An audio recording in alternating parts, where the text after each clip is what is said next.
Eran las 3:17 de la tarde de un jueves, cuando mi hijo Marcos se inclinó sobre el ataúd de su padre. Me miró directamente a los ojos y susurró lo suficientemente alto para que todos escucharan. Ya estuvo bien de lágrimas, mamá. Ahora hablemos de lo que realmente importa: la casa, las cuentas bancarias y ese terreno en la costa. No lloré más, no supliqué, no me derrumbé como todos esperaban. Simplemente sequé mis lágrimas con el pañuelo blanco que mi esposo me había regalado en nuestro aniversario número 30. Miré a Marcos y a su esposa Valentina y dije con una voz tan tranquila que hasta yo misma me sorprendí: Está bien, hablaremos de eso después de la lectura del testamento. Lo que ellos no sabían, lo que nadie en esa sala podía imaginar, era que en exactamente 4 horas y 22 minutos, las palabras escritas por mi esposo cambiarían todo, para siempre. El aire del salón funerario olía a lirios blancos mezclados con ese aroma químico de desinfectante que nunca logra ocultar el olor a muerte.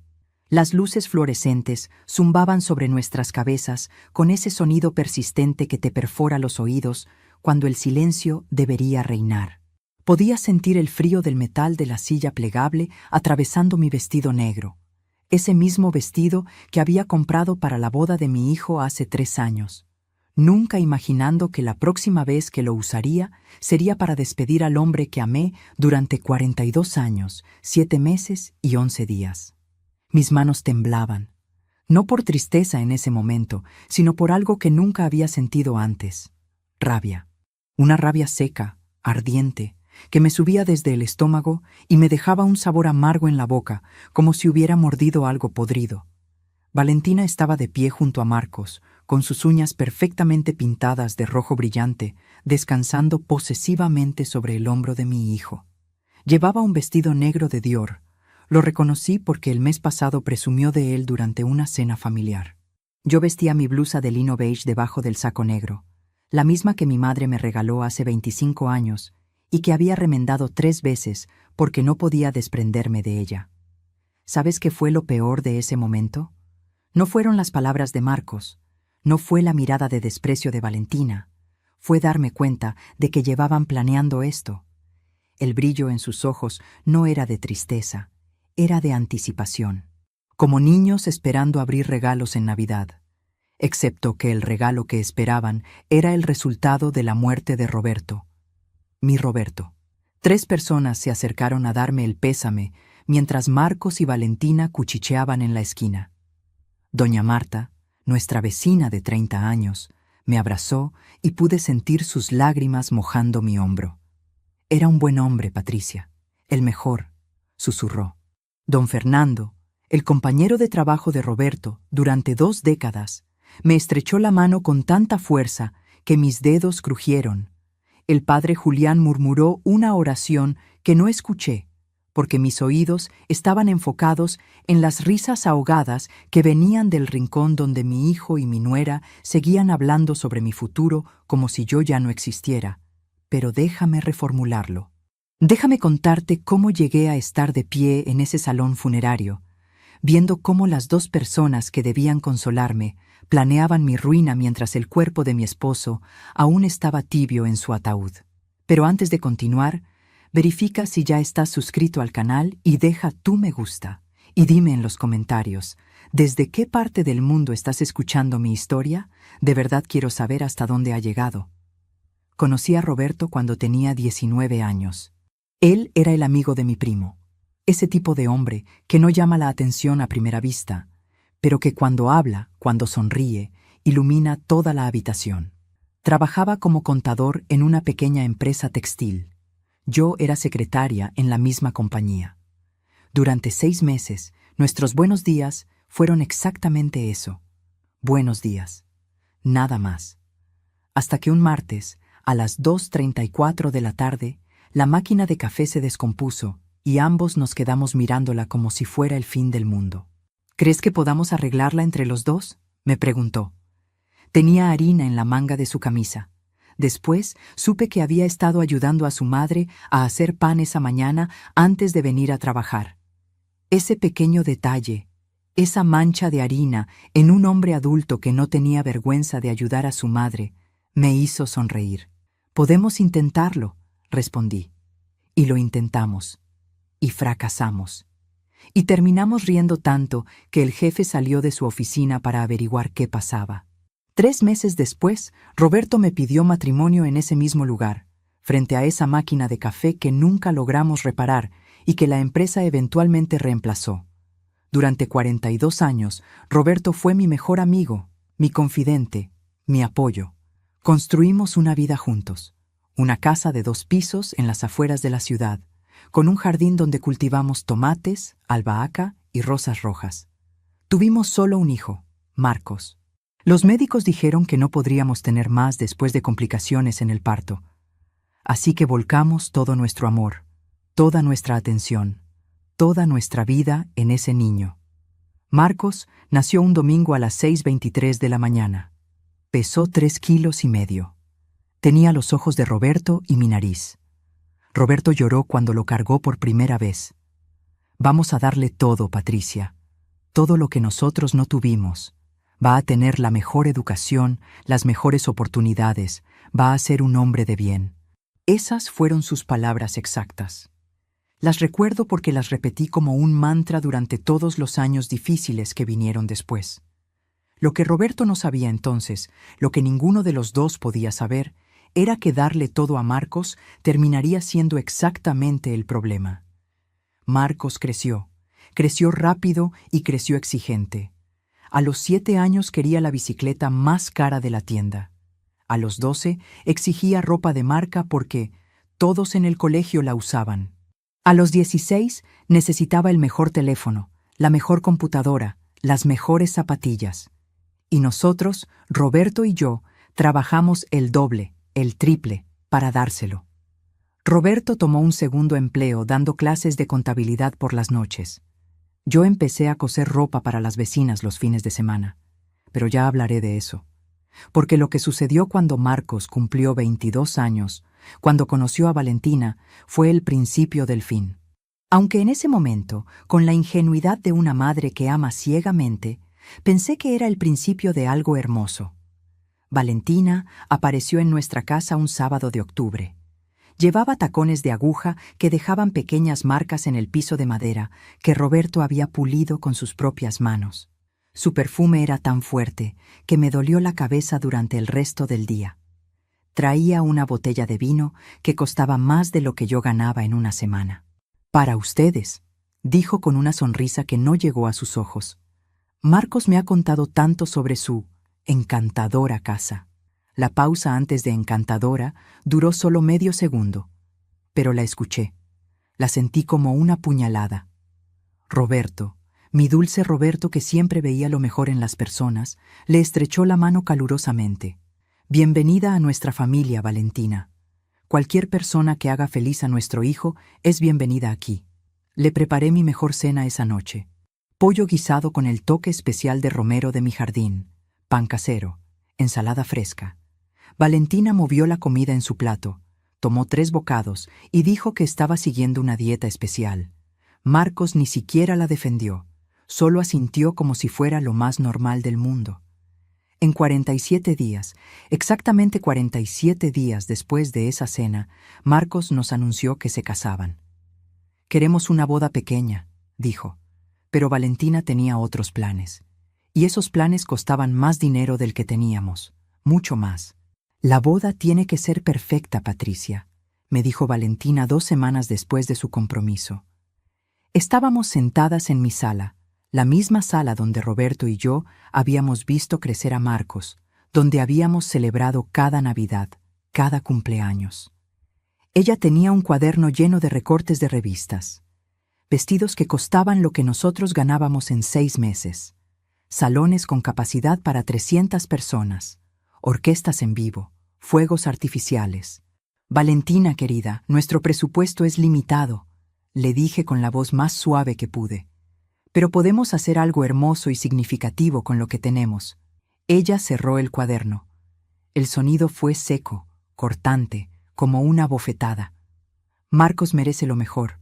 ¿O acaso no quieres que tu hijo tenga la boda de sus sueños?» Sus ojos me atravesaron, fríos, calculadores. En ese momento supe que había perdido algo, pero no podía identificar qué.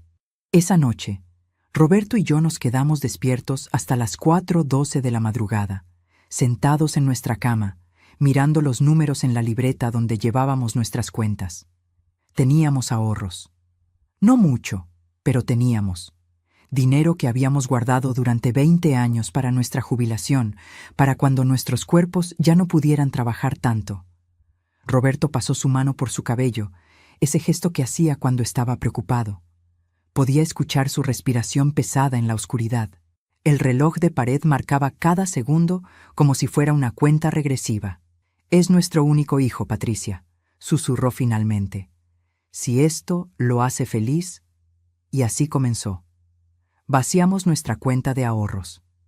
Cada peso que habíamos guardado con tanto sacrificio se fue en esa boda. El vestido de Valentina costó más que nuestro carro. El salón tenía candelabros de cristal y mesas decoradas con flores importadas. La orquesta tocó hasta las 3 de la mañana. 247 personas asistieron. Valentina sonrió todo el día. Una sonrisa perfecta, practicada, que posó para las fotografías. Pero ¿sabes qué no hubo en esa boda? Un solo momento donde Marcos o Valentina nos agradecieran. Ni una palabra, ni un abrazo especial, ni un reconocimiento de que habíamos dado todo lo que teníamos. Durante la recepción, escuché a Valentina hablando con sus amigas junto a la fuente de chocolate. «Es lindo que los padres de Marcos hayan intentado ayudar», dijo mientras se reía, «aunque al final mi padre tuvo que cubrir la mayor parte para que esto no se viera, ya sabes, pobre». La palabra resonó en mis oídos. Pobre, pobre, pobre. Rebotó contra las paredes del elegante salón. Atravesó las mesas perfectamente decoradas. Subió por los candelabros de cristal que nosotros habíamos pagado. Se clavó en mi pecho como un cuchillo oxidado. Roberto no la escuchó. Estaba hablando con su hermano, orgulloso de la boda que había logrado darle a su hijo. Yo no le dije nada. ¿Cómo podía? ¿Cómo podía romper su corazón diciéndole que nuestra nuera nos despreciaba? Los primeros 6 meses después de la boda fueron tolerables. Marcos nos visitaba cada 2 domingos. Valentina venía con él, siempre revisando su teléfono, siempre encontrando excusas para irse temprano. «Tengo una reunión. Me duele la cabeza. Prometimos visitar a mis padres». Marcos asentía y se iban. Cada vez más temprano, cada vez con menos ganas de quedarse. Pero entonces Roberto se enfermó. Fue un martes, 14 de febrero, día de San Valentín. Qué irónico, ¿verdad? Estábamos desayunando cuando él dejó caer su taza de café. Se derramó sobre la mesa, ese líquido oscuro extendiéndose como una mancha de tinta. «Patricia», dijo con voz extraña, «no puedo sentir mi brazo izquierdo». El hospital olía a cloro y a miedo. Las luces del pasillo de emergencias eran tan brillantes que me lastimaban los ojos. Podía escuchar máquinas sonando, gente llorando, médicos corriendo. Mis manos estaban heladas a pesar del calor sofocante del edificio. Un infarto menor, dijeron los médicos. Necesitaba reposo, medicamentos, cuidados. Nada que no pudiera manejarse, pero su corazón estaba débil. Debía evitar el estrés. Llamé a Marcos inmediatamente. Eran las 11:34 de la mañana. El teléfono sonó 7 veces antes de que contestara. «Mamá, estoy ocupado. Tu padre está en el hospital. Tuvo un infarto». Hubo un silencio. Podía escuchar voces de fondo, risas. «¿Es grave?» «Los médicos dicen que estará bien, pero necesita...» «Perfecto. Entonces no es una emergencia. Valentina y yo estamos en el spa. Pasaremos más tarde». Y colgó. Colgó sin decir adiós, sin preguntar en qué hospital estábamos, sin preguntar si yo estaba bien. Llegaron 5 horas después. Valentina llevaba una bata de spa y se veía molesta. Marcos entró a la habitación, miró a su padre conectado a los monitores y dijo: «¿Te ves bien, papá? Nos asustaste por nada». Roberto sonrió débilmente. «Lo siento, hijo, no quise preocuparlos. En realidad, Lo que Roberto había querido decir era: gracias por venir, te necesitaba. Pero mi esposo nunca sabía pedir lo que necesitaba. Y Marcos, nuestro hijo, el niño al que habíamos dado todo, ya no sabía escuchar lo que no se decía en voz alta. Se quedaron 17 minutos. Lo sé porque miré el reloj. 17 minutos en los que Valentina no soltó su teléfono ni una vez, en los que Marcos bostezó 3 veces, en los que ninguno de los dos preguntó qué necesitábamos, cómo podían ayudar, si teníamos miedo. Cuando se fueron, Roberto me tomó la mano. Sus dedos estaban fríos, su pulso débil bajo mi tacto. Son jóvenes, susurró. Tienen sus vidas. No podemos ser una carga para ellos. Una carga. Mi esposo, el hombre que había trabajado 2 empleos para darle todo a su hijo, se veía a sí mismo como una carga. Y yo, incapaz de contradecirlo porque en el fondo sabía que tenía razón, solo apreté su mano y tragué mis lágrimas. Los siguientes 2 años fueron una lenta agonía. No del cuerpo de Roberto, que se recuperó del infarto y aprendió a vivir con sus limitaciones, sino de nuestro corazón como padres, que moría un poco cada vez que Marcos encontraba una excusa para no visitarnos, cada vez que Valentina rechazaba mis invitaciones a cenar, cada vez que nos dábamos cuenta de que ya no éramos importantes en la vida del hijo que habíamos criado con tanto amor. Pero lo que aún no sabía, lo que no descubriría hasta mucho después, era que mientras nosotros nos alejábamos lentamente de sus vidas, ellos estaban planeando algo. Algo que requería paciencia. Algo que requería que esperaran el momento exacto. Y ese momento llegó cuando Roberto recibió otra noticia del médico. Una noticia que esta vez no tendría un final feliz. Era un jueves, 23 de septiembre, exactamente a las 10:47 de la mañana, cuando el doctor Ramírez nos citó en su consultorio. Recuerdo la hora exacta porque miré mi reloj 14 veces durante los 20 minutos que esperamos en esa sala fría, con sillas de plástico azul y revistas viejas que nadie leía. Roberto estaba sentado a mi lado, con su mano sudorosa apretando la mía. Podía sentir su pulso acelerado en sus dedos. El aire acondicionado zumbaba por encima de nuestras cabezas, tan fuerte que me hacía doler los dientes. «Señor y señora Ruiz», dijo el doctor Ramírez cuando finalmente entramos. No sonrió. Los médicos nunca sonríen cuando las noticias son malas. Los resultados de la biopsia han llegado. Roberto, tienes cáncer de páncreas, etapa 3. El mundo se detuvo. Literalmente se detuvo. Podía escuchar el tic-tac del reloj en la pared, pero cada segundo parecía durar una eternidad. La palabra cáncer flotaba en el aire entre nosotros como humo tóxico. Roberto no dijo nada. Solo apretó mi mano con más fuerza, tan fuerte que mis huesos crujieron. El consultorio olía a alcohol y a papel nuevo. Había un diploma en la pared, certificados médicos, una foto del doctor con su familia sonriendo en una playa. Gente feliz. Gente con futuro. ¿Cuánto tiempo?, pregunté. Mi voz sonó extraña, como si viniera de muy lejos, como si otra persona estuviera hablando. Con tratamiento, quimioterapia agresiva, tal vez 2 años. Sin tratamiento. El doctor dejó la frase suspendida en el aire. No necesitaba terminarla. Llamé a Marcos desde el estacionamiento del hospital. Eran las 12:03 de la tarde. Mis dedos temblaban tanto que marqué el número incorrectamente 2 veces antes de lograrlo. El sol pegaba fuerte sobre el asfalto. Podía ver las ondas de calor elevándose del pavimento. Roberto estaba sentado en el asiento del pasajero, mirando hacia adelante sin ver nada, con lágrimas silenciosas rodando por sus mejillas. «¿Mamá? Marcos, necesito que vengas. Es sobre tu padre, es urgente». «Estoy en el trabajo, mamá. ¿Puede esperar?» «No, no puede esperar». Hubo un suspiro del otro lado de la línea. Un suspiro de fastidio, de inconveniencia. «Está bien, llegaré en 1 hora». Llegó 3 horas y 42 minutos después. Yo había contado cada minuto. Roberto y yo estábamos sentados en la sala, tomados de la mano, cuando Marcos entró. Venía solo. Valentina tenía una cita importante en el salón de belleza, explicó antes de que yo preguntara. Le dije las palabras. Cáncer. Etapa 3. 2 años. Tal vez menos. Vi su rostro cambiar. Por un momento, solo por un momento fugaz, pensé que vi dolor genuino en sus ojos. Pensé que el hijo que había criado, el niño que me abrazaba cuando tenía pesadillas, el adolescente que lloraba en mis brazos cuando su primera novia lo dejó, seguía ahí dentro en algún lugar. «Lo siento, papá», dijo Marcos, y sonaba sincero. Se acercó, abrazó a Roberto. «Vamos a luchar contra esto juntos. Haré todo lo que pueda para ayudar». Respiré. Por primera vez en horas, respiré profundamente. Tal vez me había equivocado. Tal vez la distancia de los últimos años era solo eso, distancia temporal, algo que una crisis familiar podría arreglar.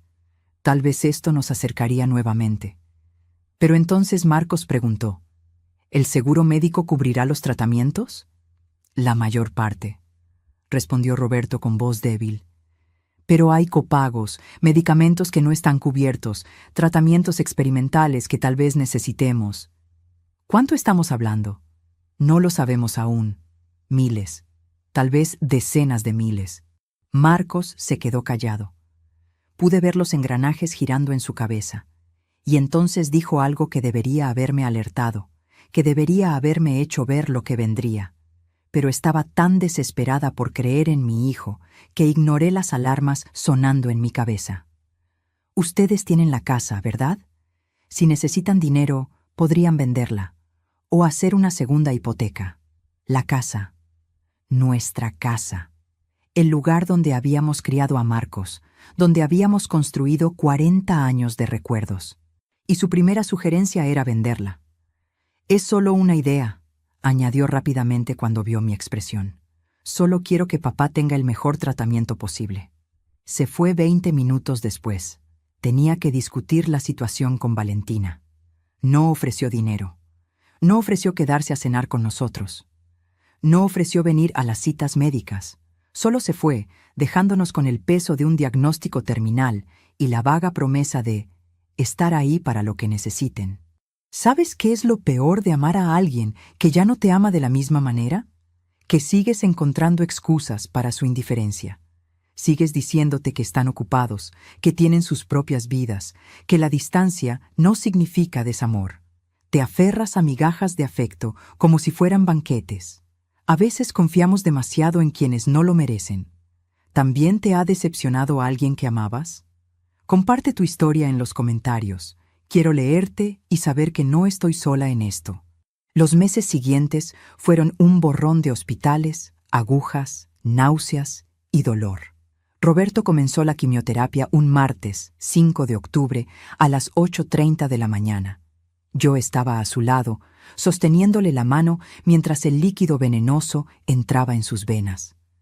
El cuarto de quimioterapia era pequeño, con 6 sillas reclinables donde otros pacientes también luchaban por sus vidas. Una señora mayor tejía mientras recibía su tratamiento. Un hombre joven, no mayor de 30 años, dormía con audífonos puestos. Una pareja de ancianos se tomaban de la mano en silencio. Marcos visitó el hospital una vez durante los primeros 3 meses de tratamiento. Una vez. Llegó, se quedó 15 minutos, tomó una foto con Roberto para que la familia sepa que estamos bien, y se fue. Valentina nunca vino, ni una sola vez. Pero lo que no sabía entonces, lo que descubriría después en la forma más dolorosa posible, era que durante esos meses que yo pasaba limpiando el vómito de Roberto, sosteniéndolo cuando lloraba de dolor, durmiendo en sillas de hospital, Marcos y Valentina estaban ocupados con algo más. Estaban consultando a un abogado. Estaban averiguando sobre herencias. Estaban planeando su futuro con el dinero de un hombre que aún no había muerto. Solo faltaban 3 meses y 17 días para el velorio. Para ese momento horrible en el salón funerario. Para las palabras crueles de Marcos sobre el ataúd de su padre. Pero yo aún no lo sabía. Aún creía que en el fondo, muy en el fondo, mi hijo tenía corazón. Un viernes por la noche, 17 de diciembre, a las 9:22 p.m., mi teléfono sonó. Era Marcos. Roberto estaba dormido, finalmente, después de horas de dolor. Los analgésicos habían hecho efecto. Yo estaba sentada en la sala a oscuras, demasiado cansada para moverme, escuchando su respiración dificultosa desde nuestra habitación. «Mamá», dijo Marcos, «Valentina y yo necesitamos hablar contigo y papá sobre algo importante». Mi corazón dio un salto. Tal vez habían reconsiderado. Tal vez vendrían a ayudarnos. Tal vez necesitamos un préstamo. Y ahí estaba, la verdadera razón de la llamada. «Un préstamo», repetí. Las palabras sonaban huecas en la oscuridad de mi sala. Podía escuchar el zumbido del refrigerador en la cocina, el tic-tac del reloj que Roberto había comprado en nuestro primer aniversario, mi propia respiración entrecortada. Sí, Valentina y yo encontramos un departamento increíble. Es una oportunidad única, mamá. Pero necesitamos el enganche. Son solo 30,000. Los devolveremos en 6 meses, te lo prometo. 30,000. La cantidad exacta que nos quedaba en nuestra cuenta de emergencia. La cuenta que habíamos reconstruido centavo a centavo después de vaciarla para su boda. La cuenta que necesitábamos para los medicamentos que el seguro no cubría, para los tratamientos experimentales que tal vez le darían a Roberto unos meses más de vida. «Marcos», dije, y mi voz sonaba cansada hasta para mis propios oídos. «Tu padre está enfermo. Ese dinero es para...» «Lo sé, mamá, pero papá está recibiendo tratamiento. Está cubierto por el seguro, ¿verdad? Esto es una inversión. Piénsalo como una inversión en nuestro futuro. Cuando tengamos el departamento, su valor aumentará. Lo venderemos con ganancia y podremos ayudarlos más adelante. Más adelante. Siempre más adelante. Nunca ahora, cuando realmente lo necesitábamos. Tu padre necesita ese dinero ahora, Marcos. No puedo... Olvídalo». Su voz se volvió fría, cortante. «Sabía que no podía contar contigo. Valentina tenía razón. Siempre lo mismo. No tengo dinero. La situación está difícil. Otras madres ayudan a sus hijos a progresar. Pero tú...» Dejó la frase incompleta. No necesitaba terminarla. El mensaje era claro. Colgó. No dijo buenas noches. No preguntó cómo estaba Roberto. Solo colgó, dejándome con el teléfono en la mano y un peso en el pecho que no tenía nada que ver con el cansancio. Esa noche no dormí. Me quedé sentada en la sala, mirando las fotos en la pared. Marcos de bebé en los brazos de Roberto. Marcos de 5 años montando su primera bicicleta. Marcos graduándose de la universidad con su toga y birrete, sonriendo a la cámara mientras Roberto y yo estábamos detrás de él, orgullosos. ¿En qué momento ese niño sonriente se había convertido en este hombre frío que veía a sus padres como cajeros automáticos? En realidad, sabía la respuesta. Había sido gradual. Tan gradual que no lo había notado hasta que fue demasiado tarde. Cada juguete que le compramos cuando no debíamos. Cada capricho que cumplimos sin enseñarle el valor del esfuerzo. Cada vez que dijimos sí cuando deberíamos haber dicho no. Roberto y yo habíamos creado este monstruo con nuestro amor mal dirigido. 2 semanas después, exactamente 2 semanas sin saber nada de Marcos, Roberto y yo estábamos en el mercado comprando verduras. Era sábado por la mañana, 31 de diciembre. El mercado estaba lleno de gente preparándose para las celebraciones de Año Nuevo. El olor a frutas frescas se mezclaba con el de pescado y carne. Roberto caminaba despacio, apoyándose en mi brazo. Había perdido 20 kilos. Su piel tenía un tono grisáceo. La gente nos miraba con lástima, y entonces los vimos. Marcos y Valentina saliendo de una tienda de electrónica, cargando bolsas enormes. Valentina llevaba un abrigo nuevo, uno que reconocí porque había estado mirándolo en un escaparate semanas atrás. Costaba 2,000 pesos. Marcos tenía una caja bajo el brazo, un televisor de pantalla plana de última generación. «Marcos», llamé. Mi voz sonó demasiado alegre, demasiado desesperada. Roberto levantó la mano para saludar. Marcos nos vio. Sé que nos vio porque nuestros ojos se encontraron por una fracción de segundo. Vi el reconocimiento en su rostro, y entonces hizo algo que nunca, nunca podré perdonar. Se dio la vuelta, Tomó a Valentina del brazo y se fueron caminando en dirección opuesta. Rápido, como si estuvieran huyendo de algo vergonzoso, como si nosotros fuéramos algo vergonzoso. Roberto lo vio todo. Sentí cómo su cuerpo se tensaba junto al mío. Escuché su respiración entrecortada, ese sonido que hacía cuando estaba conteniendo las lágrimas. Pero mantuvimos la compostura. Ahí, parados en medio del mercado lleno de gente, con el ruido de los vendedores gritando sus ofertas, con el olor a pescado fresco y el sol pegándonos en la cara, mantuvimos la cabeza en alto. Tal vez tenía prisa, murmuré. La excusa sonaba patética incluso para mí. Tal vez, respondió Roberto. Pero ambos sabíamos la verdad.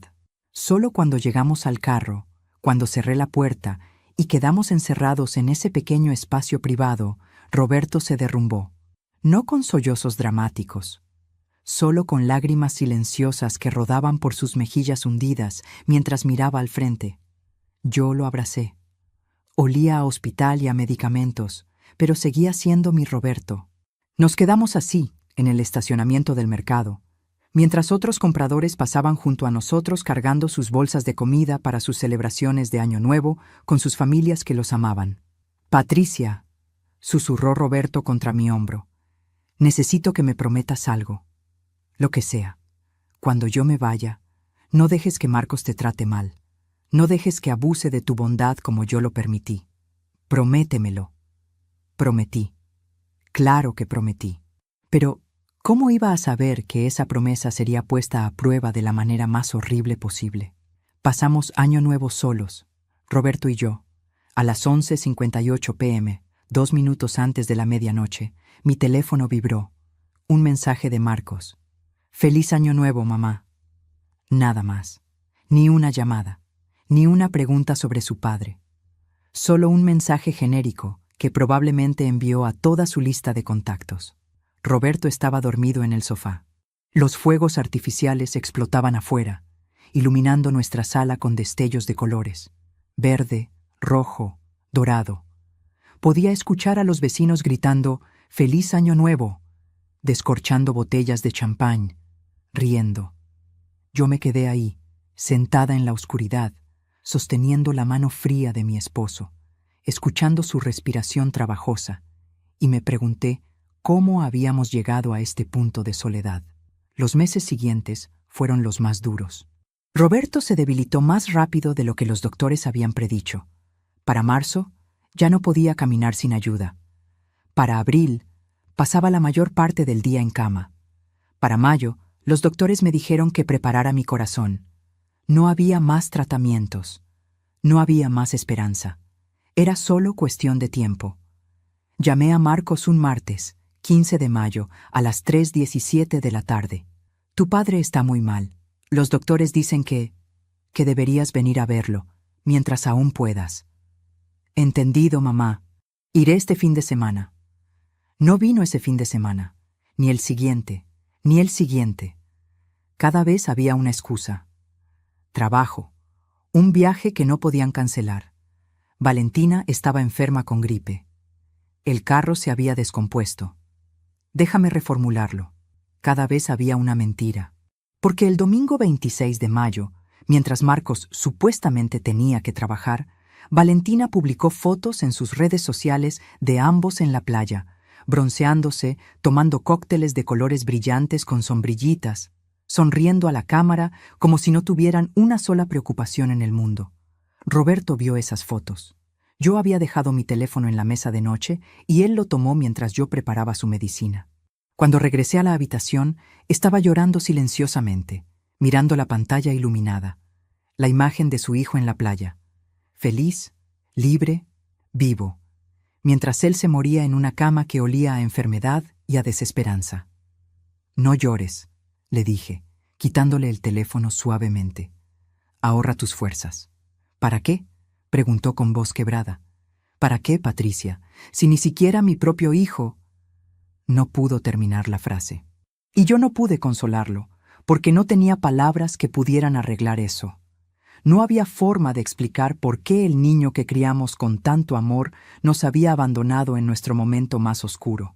Pero lo que no sabíamos, Lo que Roberto nunca supo era que mientras él se moría, había estado haciendo algo en secreto, algo que descubriría solo en ese horrible día en el velorio, en esas 4 horas y 22 minutos después de que Marcos me humillara frente al ataúd. Solo faltaban 2 meses y 3 días. Roberto murió un martes, 28 de julio, exactamente a las 4:32 de la madrugada. Sé la hora exacta porque estaba mirando el reloj cuando su mano, que había estado apretando la mía con la poca fuerza que le quedaba, finalmente se relajó. El monitor cardíaco emitió ese sonido continuo que todos conocemos de las películas, pero que nada te prepara para escuchar en la vida real. Un pitido largo, plano, final. No grité, no me derrumbé. Me quedé ahí, sosteniendo su mano aún tibia, mirando su rostro finalmente en paz después de meses de dolor. La habitación del hospital olía a desinfectante y a flores marchitas. Las cortinas blancas se movían levemente con el aire acondicionado. Podía escuchar pasos apresurados en el pasillo, voces lejanas, el zumbido constante de las máquinas en otras habitaciones, manteniendo vivas a otras personas que aún tenían tiempo. Una enfermera entró. Era la misma que había estado cuidando a Roberto durante las últimas semanas. Tenía lágrimas en los ojos. «Lo siento mucho, señora Ruiz», susurró mientras apagaba el monitor. El silencio que siguió fue ensordecedor. Llamé a Marcos a las 4:47 de la madrugada. El teléfono sonó 9 veces antes de que contestara con voz somnolienta y molesta. «Mamá, ¿qué pasa? Es muy temprano». «Tu padre acaba de morir». Hubo un silencio. Podía escuchar a Valentina al fondo preguntando quién llamaba. Escuché movimiento, sábanas, pasos. «Voy para allá», dijo Marcos. Por primera vez en meses, sonaba como mi hijo, asustado, triste, humano. Llegó 1 hora y 23 minutos después. Entró corriendo a la habitación donde el cuerpo de Roberto aún estaba, donde yo seguía sentada junto a la cama, sosteniendo esa mano que ahora estaba fría. Marcos miró a su padre. Sus ojos se llenaron de lágrimas. Se acercó, tocó el brazo de Roberto y sollozó. Un sollozo profundo, genuino, que salió desde algún lugar que yo creía que ya no existía en él. «Papá», lloró. Lo siento tanto». Por un momento, solo por un momento efímero, pensé que lo había recuperado. Pensé que la muerte de Roberto había despertado algo en nuestro hijo. Pensé que tal vez, solo tal vez, la tragedia nos uniría nuevamente. Pero entonces Valentina entró. Llevaba pants de yoga y una sudadera cara, su cabello perfectamente peinado, incluso a las 6 de la mañana. No miró a Roberto, me miró a mí, y en sus ojos vi algo que me heló la sangre. Anticipación. «Marcos», dijo suavemente tocando su hombro, «necesitas llamar al abogado». «El abogado». «No lo siento por tu pérdida. No estoy aquí para ti». «No, ¿cómo estás, Patricia?» «El abogado». Marcos se enderezó. Se limpió las lágrimas. Y en ese instante, en ese preciso instante, vi la transformación. El hijo dolido desapareció. El hombre calculador que había estado escondido debajo de la superficie emergió completamente. «Tienes razón», dijo. «Necesitamos organizar el funeral. Y el papeleo legal». Papeleo legal. Su padre llevaba muerto menos de 2 horas y ya estaba pensando en papeleo legal. Los siguientes 2 días fueron un borrón de arreglos funerarios, llamadas telefónicas, trámites. Marcos y Valentina se hicieron cargo de todo, insistieron. Eligieron el ataúd más barato del catálogo. «Es lo práctico, mamá». «Papá no querría que gastáramos dinero innecesario», dijo Marcos.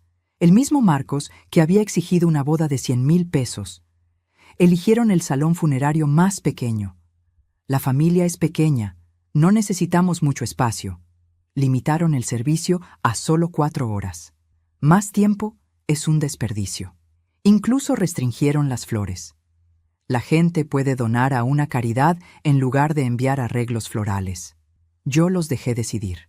Estaba demasiado cansada, demasiado vacía para pelear. Roberto se había ido. Eso era lo único que importaba. Todo lo demás era solo ruido.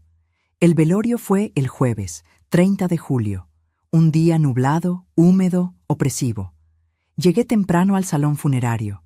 Roberto estaba en el ataúd barato que Marcos había elegido, vestido con su único traje, el mismo que había usado en nuestra boda, en la graduación de Marcos, en cada ocasión importante de nuestras vidas. Alguien había cruzado sus manos sobre su pecho. Se veía pequeño, frágil, como una versión de papel maché del hombre que había sido. Me senté en la primera fila, sola.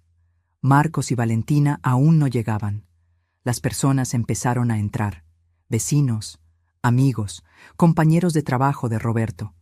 Cada uno se acercaba, me daba el pésame, me abrazaba. Yo asentía, agradecía, pero no podía sentir nada. Era como si me hubiera vaciado completamente. Marcos y Valentina llegaron a las 2:43 de la tarde. Ella llevaba un vestido negro de diseñador con tacones de aguja rojos. Rojos, en un funeral. Marcos vestía un traje nuevo, uno que no había visto antes. Probablemente acababa de comprarlo. Se veían como si fueran a un cóctel elegante, no al funeral del hombre que les había dado todo. Se acercaron al ataúd. Marcos tocó la mano de su padre por 3 segundos. 3 segundos exactos. Ni uno más. Entonces se dio vuelta y comenzó a saludar a los asistentes como si fuera el anfitrión de una fiesta. Valentina se quedó junto a él, sonriendo esa sonrisa practicada, agradeciendo a las personas por venir. Y entonces, mientras yo estaba arrodillada frente al ataúd de mi esposo, con lágrimas silenciosas rodando por mis mejillas, escuché a Marcos detrás de mí hablando con su tío, el hermano de Roberto. Es duro, tío, pero ahora tengo que ser fuerte. Tengo que encargarme de todo. La casa, las propiedades, las cuentas bancarias. Papá dejó todo en orden, afortunadamente. Mientras te cuento todo esto, me pregunto desde dónde me estarás escuchando. Escribe el nombre de tu ciudad en los comentarios. Me encantaría saber hasta dónde llegan mis palabras. Me levanté, me di vuelta, miré a mi hijo hablando sobre propiedades y cuentas bancarias mientras el cuerpo de su padre estaba a menos de 3 metros de distancia. Y algo dentro de mí se rompió. No mi compostura, aún no, pero algo más profundo. La última hebra de esperanza de que había un corazón decente en algún lugar dentro de ese hombre. Marcos, dije. Mi voz sonó tranquila, controlada. ¿Podemos hablar un momento? Ahora no, mamá. Ahora. Algo en mi tono lo hizo detenerse. Me siguió a un rincón del salón. Valentina vino también, por supuesto. Siempre estaba ahí, como una sombra venenosa. ¿Qué pasa?, preguntó con impaciencia. Tu padre acaba de morir. ¿Y ya estás hablando de herencias? Marcos tuvo la decencia de verse incómodo por un segundo. Pero solo un segundo. Alguien tiene que ser práctico, mamá. Alguien tiene que pensar en el futuro. El futuro. ¿Tu futuro? ¿Nuestro futuro? ¿O solo tu futuro? Valentina se rió. Una risa corta, seca, cruel. Patricia, seamos honestas. Tú no sabes manejar finanzas. Nunca lo has hecho. Roberto se encargaba de todo. Ahora alguien tiene que hacerse cargo. Y ese alguien es Marcos. Es su derecho como hijo único. Es mi derecho como viuda, respondí. Claro, dijo Marcos, y su voz se volvió fría como hielo. Pero seamos realistas. Tú no necesitas mucho. Eres una mujer sola. Nosotros somos una pareja joven con planes, con sueños. Necesitamos capital para crecer. Papá lo habría entendido. Papá. Hablaba de Roberto como si realmente lo conociera, como si realmente entendiera qué tipo de hombre había sido. Tu padre, dije, y cada palabra salió clara, precisa, cortante. Pasó los últimos meses de su vida esperando que vinieras a visitarlo. Murió preguntándose por qué su hijo lo había abandonado. Marcos palideció, pero fue Valentina quien habló. Eso no es justo. Estábamos ocupados, teníamos responsabilidades. ¿Responsabilidades más importantes que un padre muriendo? Mira, dijo Marcos, y toda pretensión de dolor o pena desapareció de su rostro. Estás siendo emocional, mamá. Es comprensible. Pero después del funeral, necesitamos sentarnos con el abogado y discutir la distribución de bienes. La casa vale mucho. Podrías quedarte en un apartamento más pequeño, más manejable. Nosotros nos encargaremos de venderla y... Y ahí fue cuando lo dijo. Cuando me humilló frente a todas las personas que habían venido a despedirse de Roberto. Cuando mostró quién realmente era. Cuando cumplió exactamente lo que Roberto había temido que pasaría. Eran las 3:17 de la tarde de ese jueves cuando mi hijo me miró a los ojos, con el ataúd de su padre a pocos metros de distancia, con amigos y familiares rodeándonos, y dijo lo suficientemente alto para que varios escucharan. «Mamá, sé realista. ¿Qué vas a hacer tú con todo ese dinero? Ni siquiera terminaste la preparatoria. Papá era quien tomaba las decisiones. Ahora es mi turno. Es lo mejor para todos, especialmente para ti.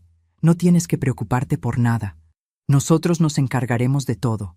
Solo tienes que firmar los papeles y dejar que los adultos manejen las cosas importantes». El salón se quedó en silencio. Podía sentir los ojos de todos sobre mí. Don Fernando, que había trabajado con Roberto durante 20 años, tenía la boca abierta. Doña Marta me miraba con los ojos llenos de lágrimas. El padre Julián había dejado de murmurar oraciones. Mantuve la cabeza en alto. No lloré. No temblé. No les di la satisfacción de verme rota. Ahí, parada en ese salón funerario que olía a lirios baratos y a hipocresía, con las luces fluorescentes zumbando sobre mi cabeza, con el cuerpo de mi esposo a metros de distancia, mantuve mi dignidad intacta. Miré a Marcos directamente a los ojos, luego a Valentina, quien tenía esa sonrisa de satisfacción apenas disimulada en sus labios pintados de rojo oscuro. Respiré profundamente, sintiendo el aire frío del aire acondicionado llenando mis pulmones, y dije con una voz tan calmada que incluso yo me sorprendí. «Tienes razón, Marcos. Hablaremos de esto, después de la lectura del testamento. El abogado de tu padre nos citó para hoy a las 7:30 de la noche. 3 horas y 47 minutos a partir de ahora. Allí resolveremos todo». Vi algo cruzar por el rostro de Marcos. ¿Sorpresa? ¿Inquietud? Desapareció tan rápido que pude haberlo imaginado. «¿El abogado lo citó hoy?», preguntó Valentina. «¿El mismo día del funeral? Eso es inusual. Fueron las instrucciones específicas de Roberto», respondí. Y entonces, porque algo oscuro y satisfactorio se había despertado en mi pecho, añadí, «Dijo que era urgente, que no podía esperar ni un día más». Me di vuelta. Caminé de regreso al ataúd de mi esposo. Me arrodillé. Y ahí, con todos mirando, con Marcos y Valentina susurrando furiosamente detrás de mí, le hablé a Roberto en silencio. «Lo hiciste, mi amor. Lo que sea que hayas hecho, confío en ti. Siempre he confiado en ti». Las siguientes 3 horas fueron una tortura silenciosa. La gente seguía llegando, dando pésames, compartiendo recuerdos de Roberto. Marcos y Valentina se mantuvieron al otro lado del salón, hablando en voz baja, sus cabezas juntas como conspiradores. Cada pocos minutos, uno de ellos miraba hacia mí, luego hacia el reloj en la pared, luego de vuelta a su conversación susurrada. A las 5:15 de la tarde, vi a Valentina haciendo una llamada telefónica afuera del salón. Podía verla a través de las ventanas de vidrio, su cuerpo tenso, sus gestos agitados. Estaba molesta por algo. Cuando regresó, tenía el ceño fruncido. Marcos la miró con una pregunta en los ojos. Ella negó con la cabeza. A las 6:00 de la tarde, comenzaron a despedirse los últimos visitantes. Don Fernando me abrazó largo tiempo. «Patricia», susurró en mi oído. «Roberto vino a verme hace 2 meses. Me pidió que fuera testigo de algo. No puedo decirte qué, pero sé fuerte esta noche. Tu esposo te amaba más de lo que las palabras pueden expresar». «¿Testigo? ¿Testigo de qué?». A las 6:30, el encargado del salón funerario me informó que cerrarían a las 7:00. El cuerpo de Roberto sería trasladado al crematorio esa misma noche, según las instrucciones que Marcos había dado. Crematorio. Roberto sería reducido a cenizas, y yo ni siquiera había sido consultada sobre esa decisión. «¿Crematorio?», pregunté mirando a Marcos. Es lo más económico, mamá. Y ecológico. Papá lo habría aprobado. Roberto quería ser enterrado. Me lo había dicho cientos de veces. Junto a mi madre, en el cementerio de San Miguel, donde hay árboles y pájaros y paz. Pero ya no tenía fuerzas para pelear. Ya no me quedaba nada excepto la promesa de esas 3 horas y 47 minutos que ahora se habían reducido a 52 minutos. A las 7:00 de la noche cerraron el ataúd. El sonido de la tapa sellándose fue final, absoluto. Era la última vez que vería el rostro de Roberto. Puse mi mano sobre la madera barata y susurré: «Hasta pronto, mi amor». Solo cuando salí al estacionamiento, cuando me senté en mi carro viejo con las ventanas cerradas, cuando nadie podía verme, me permití romperme. Lloré. Lloré con sollozos que me rasgaban el pecho, que me quitaban el aire, que me hacían temblar de pies a cabeza. Lloré por Roberto. Lloré por el hijo que había perdido mucho antes de que mi esposo muriera. Lloré por los 42 años que habíamos compartido y que ahora se habían ido para siempre. Lloré durante 14 minutos exactos. Luego me limpié las lágrimas, me arreglé el maquillaje corrido usando el espejito de mi bolso. Respiré profundamente 3 veces y conduje hacia la oficina del abogado. La oficina del licenciado Héctor Mendoza estaba en el 3er piso de un edificio en el centro de la ciudad. Las paredes del pasillo eran de un beige institucional. El aire olía a café viejo y a papel. Mis tacones resonaban contra el piso de linóleo mientras caminaba hacia la puerta con la placa dorada que decía LIC, Héctor Mendoza, Derecho Familiar y Sucesiones. Marcos y Valentina ya estaban ahí cuando llegué. Exactamente a las 7:23 de la tarde, 7 minutos antes de la cita. Estaban sentados en las sillas de la sala de espera. Valentina revisando su teléfono. Marcos tamborileando los dedos contra el apoyabrazos de su silla. Cuando me vieron entrar, Valentina le dio un codazo a Marcos. «Mamá», dijo Marcos poniéndose de pie. Intentó sonar amable, pero podía ver la tensión en su mandíbula. «Mira, antes de entrar, creo que deberíamos hablar sobre cómo manejar esto. Sería mejor si...». La puerta de la oficina se abrió. El licenciado Mendoza apareció. Era un hombre de unos 60 años, con cabello gris perfectamente peinado y lentes de montura dorada. Había sido el abogado de Roberto durante 15 años. Había preparado nuestros testamentos, había manejado la compra de nuestra casa, había estado presente en cada decisión legal importante de nuestras vidas. «Señora Ruiz», dijo con una reverencia formal. «Señor Ruiz, señora Ruiz». Sus ojos se detuvieron en Valentina por un momento. Algo en su expresión me hizo pensar que ya sabía exactamente quién era ella y qué representaba. «Por favor, pasen». La oficina era pequeña pero ordenada. Un escritorio de madera oscura dominaba el espacio. Estantes llenos de libros legales cubrían las paredes. Había 3 sillas frente al escritorio. Marcos inmediatamente se sentó en la del centro, como si fuera su derecho natural. Valentina se sentó a su lado. Yo tomé la 3ª silla, la más alejada de la ventana. El licenciado Mendoza se sentó detrás de su escritorio. Sacó una carpeta manila de un cajón. Podía ver que estaba llena de documentos. Los colocó frente a él, sus manos descansando sobre la carpeta cerrada. «Antes de comenzar», dijo, y su voz era grave, formal, «debo decirles que el señor Roberto Ruiz vino a verme hace exactamente 2 meses y 4 días, el 24 de mayo. Me pidió que modificara completamente su testamento. Pasamos 3 sesiones juntos, asegurándonos de que cada palabra, cada cláusula, cada instrucción reflejara exactamente sus deseos. Marcos se enderezó en su silla. 2 meses. Eso fue cuando papá estaba muy enfermo, bajo medicamentos fuertes. Su juicio pudo haber estado comprometido», terminó Valentina. El licenciado Mendoza la miró con una expresión que podría haberse considerado desprecio en un hombre menos profesional. Anticipando exactamente esa objeción, el señor Ruiz insistió en que un médico independiente certificara su plena capacidad mental. También insistió en tener 3 testigos presentes durante la firma: don Fernando Salazar, el padre Julián Méndez y la señora Marta Jiménez. Todos declararon bajo juramento que Roberto Ruiz estaba en pleno uso de sus facultades mentales y actuaba sin coacción de ningún tipo. Valentina palideció. Marcos apretó los puños. Ahora, continuó el licenciado Mendoza, Roberto me dio instrucciones muy específicas sobre cómo llevar a cabo esta lectura. Primero, debo reproducir un video que grabó. Luego, leeré el testamento. ¿Están listos? ¿Video? Roberto había grabado un video. Mi corazón comenzó a latir más rápido. Espere, dijo Marcos. ¿Un video? Eso no es estándar.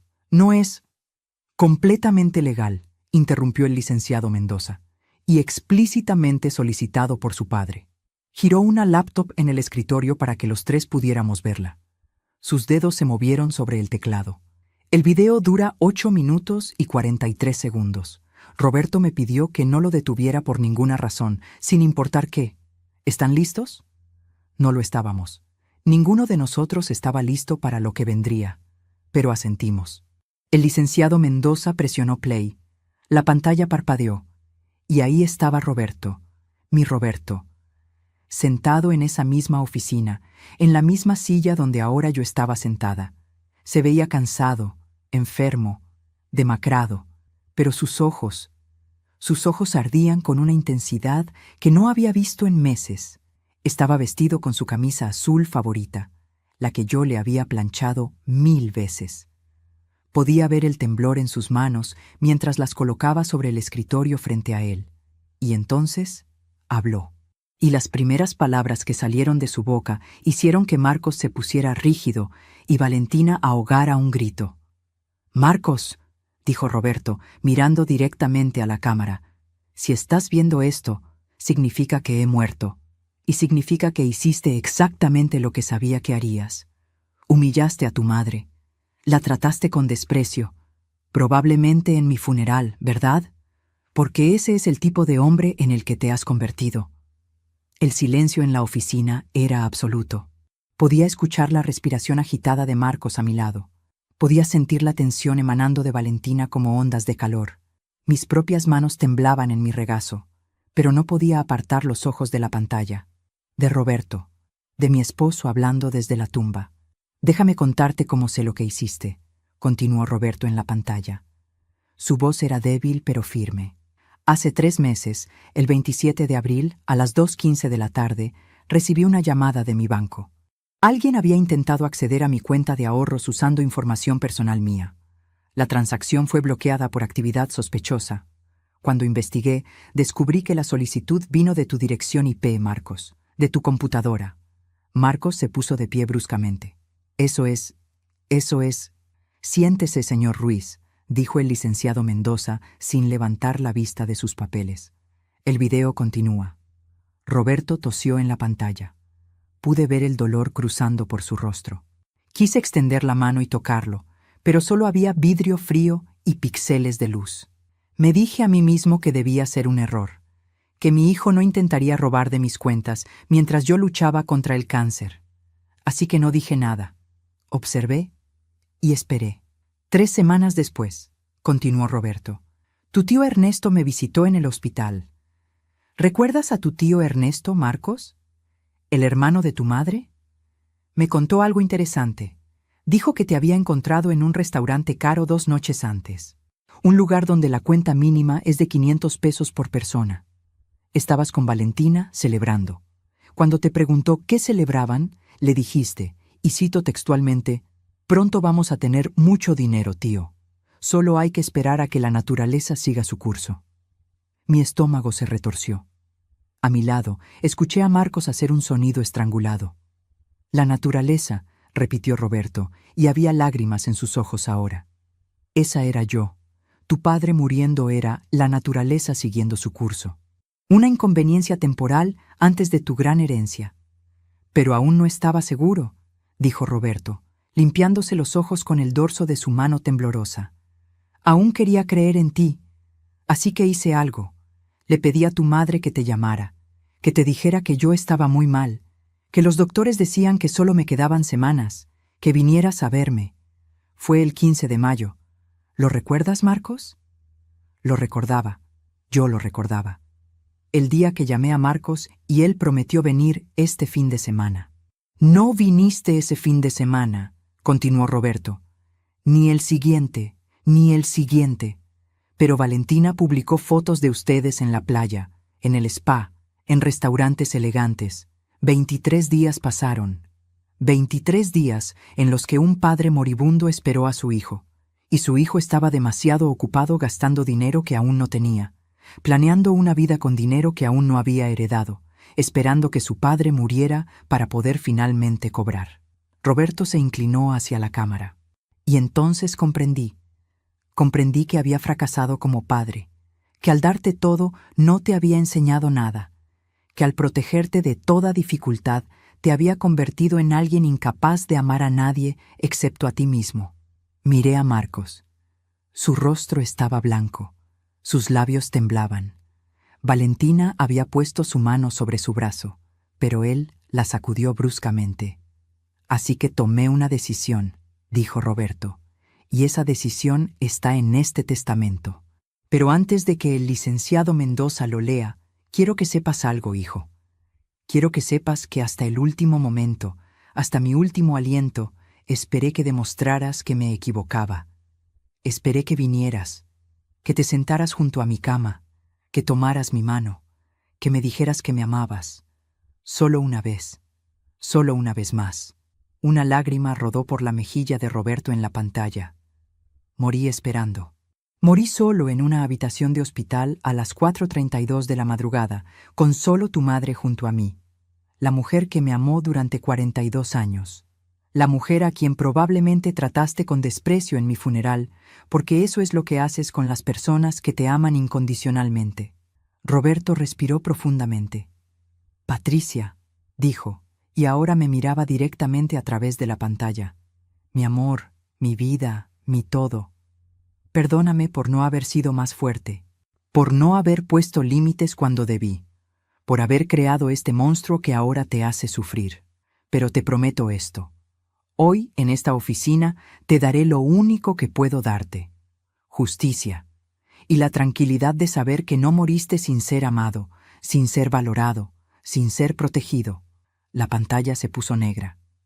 El silencio que siguió era tan denso que podía cortarse con un cuchillo.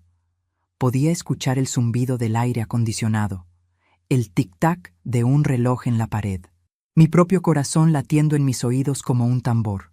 El licenciado Mendoza cerró la laptop con un clic suave. Abrió la carpeta Manila. Sacó varios documentos. Ahora, dijo, procederé a leer el testamento de Roberto Javier Ruiz Mendoza. Marcos encontró su voz. Ese video fue grabado cuando mi padre estaba bajo el efecto de medicamentos, cuando estaba resentido, confundido. No representa el video, interrumpió el licenciado Mendoza con una voz que cortaba como acero. Fue grabado el mismo día que 3 testigos declararon bajo juramento que su padre estaba en pleno uso de sus facultades mentales. El mismo día que un médico certificó su competencia. Y francamente, señor Ruiz, cada palabra que su padre dijo acaba de ser validada por su propia reacción. ¿Intentó o no acceder a las cuentas bancarias de su padre? Marcos no respondió. Valentina se había hundido en su silla, con su cara roja y sus manos apretadas en puños. Procederé con la lectura, dijo el licenciado Mendoza. Aclaró su garganta. Yo, Roberto Javier Ruiz Mendoza, en pleno uso de mis facultades mentales y sin coacción de ningún tipo, declaro este mi último testamento y voluntad, revocando todos los testamentos anteriores. A mi amada esposa, Patricia Elena Sánchez de Ruiz, quien ha sido mi compañera, mi amor y mi razón de vivir durante 42 años, 7 meses y 11 días, le dejo. El licenciado Mendoza leyó, y con cada palabra, con cada cláusula, con cada disposición, vi cómo el color desaparecía del rostro de Marcos y la furia crecía en los ojos de Valentina. La casa ubicada en Calle de las Rosas, número 847, completamente pagada y a su nombre exclusivo, sin posibilidad de venta o transferencia durante los próximos 15 años, excepto por su decisión personal. La cuenta de ahorros, número 4752-9653-147 en Banco Nacional, con un saldo actual de 87.342 pesos. 87.000. Yo pensaba que solo nos quedaban 30.000. ¿De dónde había salido el resto? La propiedad en la costa, lote 23 de la fracción Playa Azul, valuada en 120.000 pesos, completamente a nombre de Patricia Elena Sánchez de Ruiz. ¿Propiedad en la costa? No sabía que teníamos una propiedad en la costa. El 50% de las acciones de la empresa Textiles González, donde trabajé durante 32 años, valuadas en aproximadamente 200.000 pesos. Marcos se puso de pie nuevamente. ¡Eso es imposible! Mi padre era contador, no accionista. El licenciado Mendoza lo miró por encima de sus lentes. Su padre invirtió sabiamente durante décadas, señor Ruiz. Dinero que nunca mencionó porque sabía, incluso entonces, que su hijo solo veía a sus padres como fuentes de ingresos. Continúo, dijo el abogado. Mi vehículo, un Honda Civic 2015, a nombre de Patricia Elena Sánchez de Ruiz. Todos mis instrumentos financieros, incluyendo bonos, certificados de depósito y fondos de inversión, con un valor total de aproximadamente 95.000 pesos, a nombre de Patricia Elena Sánchez de Ruiz. Los números flotaban en mi cabeza. 87.000, 120.000, 200.000, 95.000. Sumaban más de $500,000 de pesos. $500,000. Roberto y yo vivíamos con lo mínimo. Remendaba ropa, cocinaba frijoles porque la carne era cara. ¿Y todo este tiempo teníamos $500,000 de pesos? Finalmente, leyó el licenciado Mendoza, y algo en su tono hizo que todos nos inclináramos hacia adelante. A mi hijo, Marcos Antonio Ruiz Sánchez, le dejo lo siguiente. El silencio era ensordecedor. Podía escuchar la respiración pesada de Marcos, el latido de mi propio corazón. Le dejo la colección completa de libros de mi biblioteca personal. Libros sobre ética, moralidad, compasión y humanidad. Libros que claramente nunca leyó, pero que tal vez, en sus años futuros, encuentre el coraje de abrir. Le dejo también esta carta. El licenciado Mendoza sacó un sobre blanco de la carpeta. Lo extendió hacia Marcos, quien lo tomó con manos temblorosas. Marcos sostuvo el sobre con manos que temblaban tanto que el papel crujía. Podía ver el sudor formándose en su frente, brillando bajo las luces fluorescentes de la oficina. Valentina se había puesto de pie y estaba parada detrás de él, mirando por encima de su hombro, sus uñas rojas clavándose en el respaldo de la silla. «Ábrela», dijo Valentina con voz tensa. «Abre la maldita carta». Marcos rompió el sello. Sacó 2 hojas de papel. Podía reconocer la letra de Roberto incluso desde donde estaba sentada. Esa letra inclinada, cuidadosa, que había visto en tarjetas de cumpleaños, en notas de amor dejadas en la mesa de la cocina, en listas de compras pegadas al refrigerador.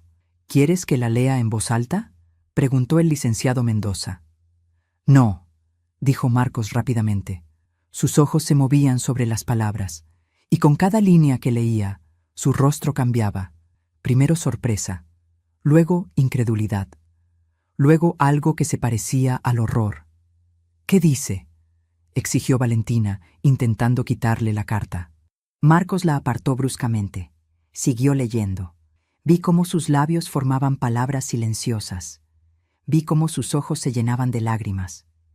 Vi el momento exacto en que algo se rompió dentro de él. Dejó caer la carta. Las hojas flotaron hacia el suelo como hojas de otoño. Valentina se agachó rápidamente y las recogió. Comenzó a leer en voz alta, su voz subiendo de tono con cada palabra. «Marcos, cuando tenías 7 años, te caíste de tu bicicleta, te rompiste el brazo. Recuerdo que llorabas, asustado y dolorido, y yo te cargué todo el camino hasta el hospital. 3 kilómetros. 3 kilómetros con un niño de 7 años en brazos, porque nuestro carro estaba descompuesto y no teníamos dinero para un taxi. Mis brazos dolían, mi espalda dolía, pero no te solté ni una vez, porque eso es lo que hacen los padres. Cargan a sus hijos sin importar el dolor. Valentina continuó, su voz temblando ahora. Cuando tenías 12 años, te expulsaron de la escuela por 3 días porque peleaste con un compañero. El director quería que te cambiáramos de escuela. Yo fui a su oficina todos los días durante una semana, rogándole que te diera otra oportunidad. Me humillé frente a ese hombre para que mi hijo no perdiera su educación, y funcionó. Te dejaron quedarte. Nunca te conté eso. Nunca quisiste saberlo. Las manos de Valentina temblaban mientras pasaba a la segunda página. Cuando tenías 16 años y quisiste ese teléfono caro, trabajé turnos dobles durante 2 meses. Tu madre cosía hasta las 3 de la mañana. Cuando lo desenvolviste en Navidad, ni siquiera dijiste gracias. Solo revisaste si era el modelo correcto. Cuando tenías 22 y conociste a Valentina, vendí mi carro. El carro que mi padre me dejó cuando murió. El único objeto de valor que tenía de él. Lo vendí para pagar la mitad de tu boda, porque te amaba, porque quería verte feliz, porque los padres hacen sacrificios. Valentina dejó de leer. Miró a Marcos. Sigue, susurró. Hay más. Pero Marcos negó con la cabeza. Tenía lágrimas rodando por sus mejillas ahora. Lágrimas silenciosas que caían sobre su traje nuevo, dejando manchas oscuras en la tela cara. Yo lo leeré, dijo el licenciado Mendoza, tomando las hojas de las manos de Valentina. Su voz era firme, clara, implacable. Pero nada de eso importó, ¿verdad, Marcos? Porque cuando realmente te necesité, cuando estaba muriendo, cuando tenía miedo y dolor, y solo quería ver a mi hijo una última vez, tú estabas en la playa. Estabas en spas. Estabas en restaurantes celebrando mi futura muerte como si fuera una lotería que finalmente ibas a cobrar.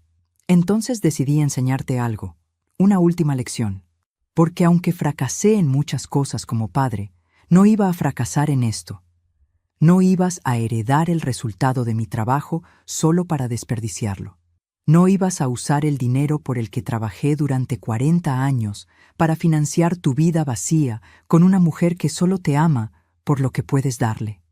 Valentina se puso rígida. Eso no es. Así que lo di todo a tu madre, continuó el licenciado Mendoza.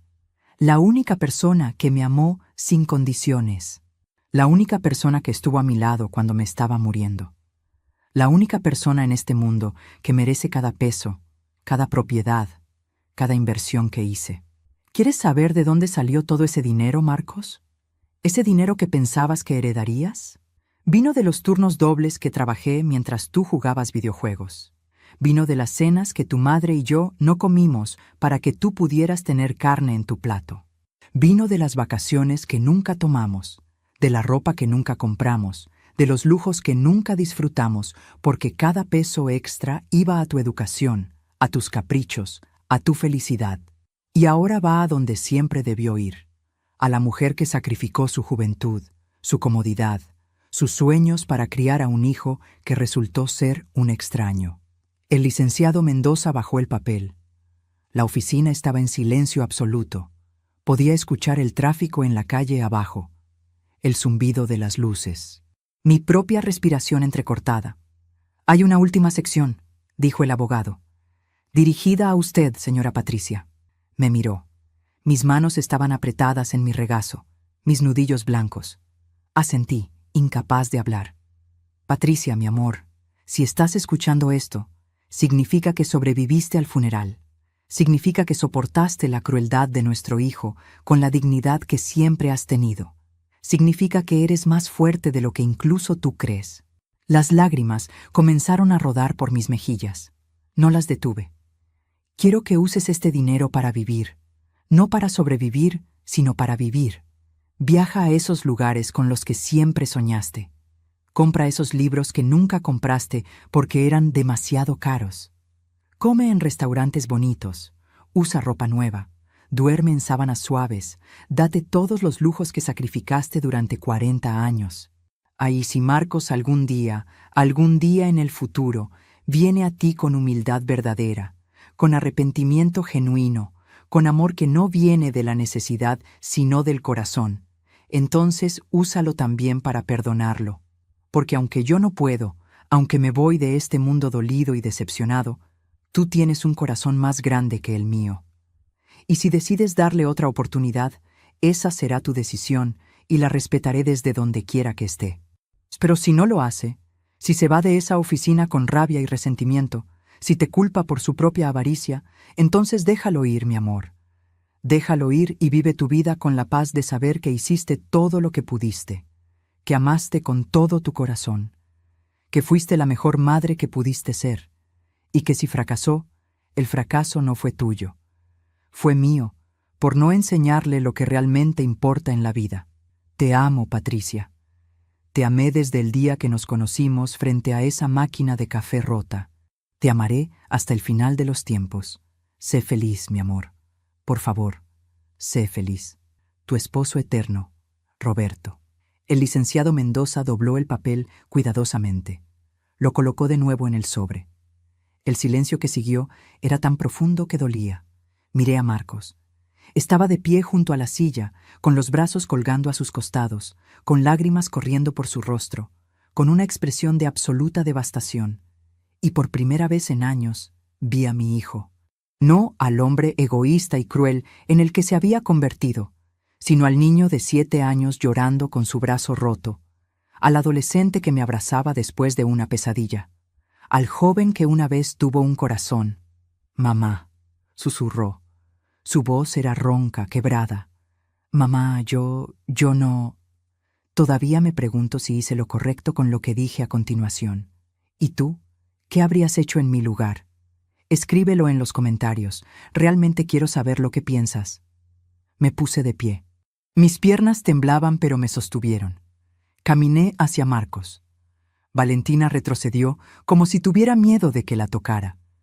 Pero yo no la miraba a ella, solo miraba a mi hijo.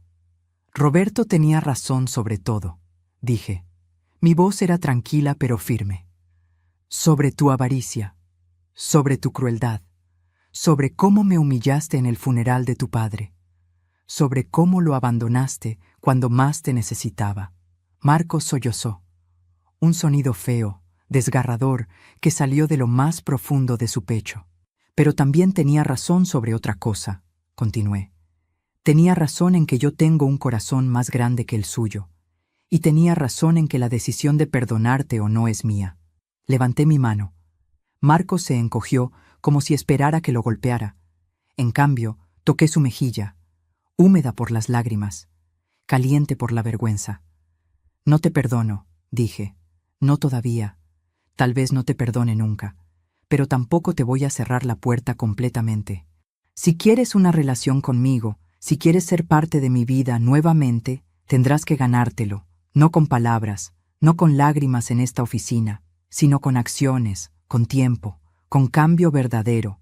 Y hasta entonces voy a hacer exactamente lo que tu padre me pidió. Voy a vivir, voy a ser feliz. Voy a honrar su memoria usando el resultado de su trabajo para la vida que él quiso que tuviera. Me di vuelta. Miré al licenciado Mendoza.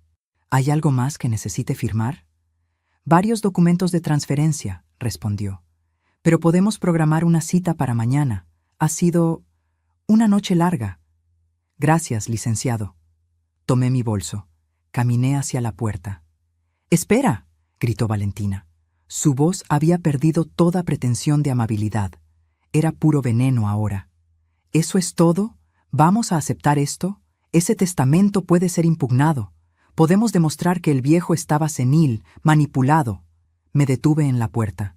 No me di vuelta. «Inténtalo», dije. «Gasta tu dinero en abogados. Pierde años de tu vida en cortes, pero los 3 testigos, el doctor, el video, todo está documentado perfectamente. Roberto era contador, sabía exactamente cómo proteger sus decisiones». «Marcos», gritó Valentina, «di algo. No vas a dejar que ella se quede con todo». Pero Marcos no dijo nada. Se había derrumbado en la silla, con su cabeza entre sus manos, con sollozos sacudiendo su cuerpo. Abrí la puerta. El aire del pasillo era más fresco, más limpio. Podía respirar de nuevo. «Patricia». Era Marcos. Había levantado la cabeza. Sus ojos estaban rojos, hinchados, devastados. «Lo siento», susurró. «Por todo. Lo siento tanto». Asentí. «Lo sé.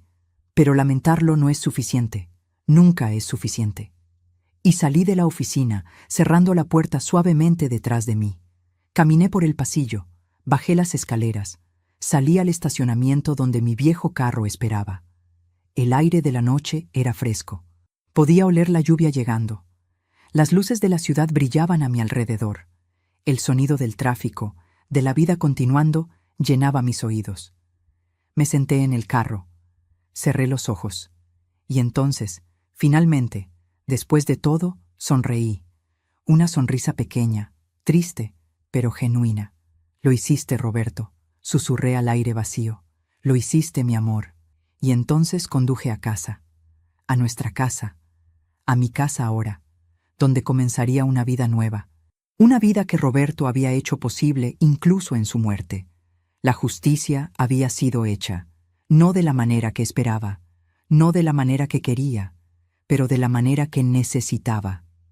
Han pasado 6 meses desde esa noche en la oficina del licenciado Mendoza. 6 meses desde que escuché la voz de Roberto por última vez. 6 meses desde que vi a mi hijo derrumbarse bajo el peso de sus propias acciones. Hoy es un martes. Son las 10:23 de la mañana. Estoy sentada en la terraza de la casa en la playa. La propiedad que Roberto compró en secreto hace 15 años, con la intención de sorprenderme cuando nos retiráramos. El mismo terreno que Marcos mencionó en el velorio, el que quería dividir con Valentina mientras yo aún lloraba sobre el ataúd de su padre. El mar está tranquilo esta mañana. Puedo escuchar las olas rompiendo suavemente contra la arena. El aire huele a sal y a libertad.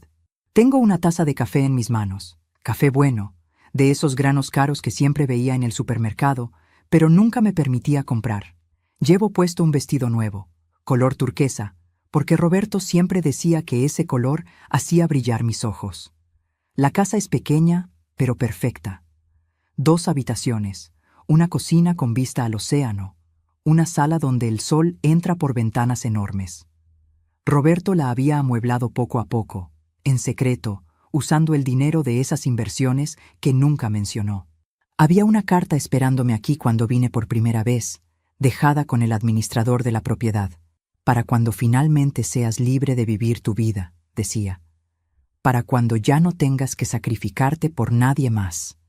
Para cuando puedas simplemente ser Patricia, no madre, no esposa, solo tú, con amor eterno. Roberto. Lloré durante 3 horas cuando leí esa carta. Pero no fueron lágrimas de tristeza. Fueron lágrimas de gratitud, de amor, de asombro ante un hombre que me conocía mejor que yo misma. Los primeros días después del testamento fueron extraños. Dormía hasta tarde porque podía. Comía cuando tenía hambre, no cuando debía. Me sentaba en silencio sin sentirme culpable por no estar haciendo algo productivo. Aprendí a estar sola sin sentirme sola. Vendí la casa en la ciudad, la casa donde criamos a Marcos. Los nuevos dueños son una pareja joven con 2 niños pequeños. Los vi correr por el jardín donde Roberto cultivaba tomates, riendo, felices, llenos de vida, y me alegré de que esa casa tuviera niños nuevamente. Niños que esperemos sean amados sin ser malcriados, enseñados sin ser consentidos. Con ese dinero, más lo que Roberto me dejó, invertí sabiamente. El licenciado Mendoza me presentó a un asesor financiero. Una mujer de mi edad que me habló con respeto, que me enseñó sin condescendencia, que me trató como la adulta capaz que Roberto siempre supo que era. Hice ese viaje a Europa que siempre soñé. Caminé por las calles de París. Vi la Torre Eiffel iluminada de noche. Comí croissants recién hechos en pequeños cafés. Me paré frente al David de Miguel Ángel en Florencia y lloré por la belleza pura de la creación humana. Roberto estaba conmigo en cada paso, en cada vista, en cada momento de asombro. Conocí gente, otros viudos y viudas navegando sus propias pérdidas. Hicimos amigos en tours, en museos, en restaurantes. Descubrí que el mundo está lleno de personas bondadosas si te permites encontrarlas. Y Marcos. Marcos me ha llamado 17 veces en estos 6 meses. Las primeras llamadas fueron enojadas. Valentina claramente estaba junto a él, dictándole qué decir. Hablaba de demandas, de injusticia, de derechos como hijo único. Dejé que las llamadas fueran al buzón de voz. Luego las eliminé sin escucharlas. Pero alrededor del tercer mes, algo cambió. Me llamó un domingo por la tarde. Esta vez no había enojo en su voz, solo cansancio. «Mamá», dijo cuando contesté, «solo quiero que sepas que Valentina y yo nos separamos». Ella, cuando quedó claro que no habría dinero, se fue. Conoció a alguien más. Alguien con una mejor situación financiera, dijo. Se llevó la mitad de lo poco que teníamos y desapareció. No sentí satisfacción al escuchar eso. Solo una tristeza distante por un hijo que había apostado todo a los valores equivocados. «Lo siento, Marcos», dije, y lo sentía. No por Valentina irse, sino porque mi hijo tuvo que aprender esta lección de la forma más dolorosa. «Papá tenía razón», susurró. «Sobre todo, sobre mí, sobre ella, sobre lo que me había convertido. Lo sé. ¿Crees que alguna vez podamos...» No pudo terminar la pregunta. «No lo sé, Marcos. Honestamente no lo sé. Pero sí sé esto. Si quieres reconstruir algo conmigo, no puede ser porque te quedaste solo. No puede ser porque Valentina se fue. No puede ser porque finalmente te diste cuenta de que nadie más te quiere. Tiene que ser porque genuinamente quieres ser mejor. No para mí, para ti mismo». Colgó sin decir más. No ha vuelto a llamar en 3 meses. Y está bien, porque si regresa, debe ser en sus propios términos, con su propia transformación, no porque yo lo exija, sino porque él lo elija. Mientras tanto, estoy aprendiendo quién es Patricia. La mujer que existía antes de ser esposa, antes de ser madre. La niña de 19 años que soñaba con escribir poesía, que amaba bailar bajo la lluvia, que creía que el mundo estaba lleno de posibilidades infinitas. Compré esos libros que nunca compré. Llené estantes completos con historias y poesía y filosofía. Leo hasta tarde en la noche porque puedo, porque nadie me necesita temprano en la mañana, porque mi tiempo finalmente es mío. Tomé clases de pintura. Resulta que soy terrible con los óleos, pero bastante decente con las acuarelas. Mis pinturas del océano llenan las paredes de mi pequeña casa. No son obras maestras, pero son mías. Creadas por mis manos, expresando mi alma, existiendo simplemente porque quise que existieran. Y he perdonado, no a Marcos todavía, tal vez algún día, tal vez nunca, pero he perdonado a Roberto por crear sin querer el problema que ambos sufrimos. He perdonado a la Patricia más joven que no puso límites cuando debió. He perdonado al mundo por ser complicado, difícil, doloroso. Porque aquí está la verdad que he aprendido en estos 6 meses. La vida continúa, incluso cuando crees que no puede. Incluso cuando el dolor es tan grande que no puedes respirar. Incluso cuando pierdes al amor de tu vida y descubres que tu hijo no es quien pensabas que era. La vida continúa. Y puedes elegir continuar con ella o quedarte atrapada en lo que fue. Yo elegí continuar. No todos los días son buenos. Hay mañanas donde me despierto y extiendo la mano al otro lado de la cama, esperando encontrar a Roberto ahí. Hay tardes donde veo algo hermoso y mi primer instinto es llamarlo para compartirlo. Hay noches donde el silencio es tan profundo que duele. Pero también hay días donde río hasta que me duele el estómago. Donde como algo delicioso y saboreo cada bocado. Donde camino descalza por la playa y siento la arena entre mis dedos y estoy profundamente, completamente agradecida de estar viva. Roberto me dio el regalo final. No solo dinero o propiedades, sino la lección de que merezco ser feliz, que merezco vivir, no solo sobrevivir, que después de 42 años de dar todo a todos, finalmente es mi turno. Así que hoy, este martes a las 10:23 de la mañana, sentada en mi terraza frente al océano que Roberto compró en secreto para mí, con mi café caro en las manos y mi vestido turquesa, elijo ser feliz. Elijo honrar su memoria viviendo plenamente. Elijo creer que el amor verdadero no termina con la muerte, sino que se transforma en algo eterno. Y si mi hijo algún día encuentra el camino de regreso a mí, lo recibiré. Pero mientras tanto, voy a disfrutar este océano, estos libros, esta libertad, esta vida que casi no tuve porque estuve demasiado ocupada viviendo para otros. La justicia no siempre llega como un golpe dramático. A veces llega en forma de una casa en la playa, de cuentas bancarias que te permiten respirar, de la libertad de finalmente, vivir para ti misma. Roberto sabía esto, y me amó lo suficiente como para asegurarse de que lo aprendiera. Levanto mi taza de café hacia el cielo azul brillante. Por ti, mi amor, por nosotros, por todo lo que fuimos y todo lo que me permitiste llegar a ser. El océano responde con el sonido eterno de las olas. Y en algún lugar, lo sé, Roberto sonríe.